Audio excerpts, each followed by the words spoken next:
ଭାକୁରକୁ ଚିଙ୍ଗୁଡ଼ି ଆଜି ପୁରା ପଖାଳ ଉଡ଼ିଲା। ନମସ୍କାର ସାଙ୍ଗମାନେ, ଜୟ ଜଗନ୍ନାଥ। ଆଜି ସକାଳୁ ସକାଳୁ ମୋ ପୁଅଠୁ ଷ୍ଟାର୍ଟ କରିଛି ଭିଡ଼ିଓ, କାହିଁକିନା ତାର ଟିକେ ଯେଉଁ ନଟଙ୍କି ଦେଖନ୍ତୁ। ଯେହେତୁ ସକାଳୁ ବୋଉ ଆସିଯାଇଛି, ତେଣୁ ସକାଳ ବ୍ରେକଫାଷ୍ଟର ଚିନ୍ତା ମୋ ମୁଣ୍ଡରେ ଆଉ ନାହିଁ। ତ ଯାହା ବି ହଉ, ବାପା ତ ସାଧା ଖାଇବେ, ସେଥିପାଇଁ ଯେହେତୁ ଶଳା ବାବୁ ଆସିଛନ୍ତି, ଭିଣେଇ ଭାଇ ବାବୁ ତାଙ୍କ ପାଇଁ ଦୁଇ ପ୍ରକାର ମାଛ ମାନେ ଭାକୁରକୁ ଚିଙ୍ଗୁଡ଼ି ଆଣିଛନ୍ତି।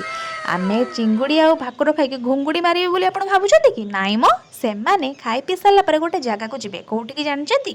ଭିଡ଼ିଓ ଲାଷ୍ଟରେ କହିବି, ଦେଖନ୍ତୁ।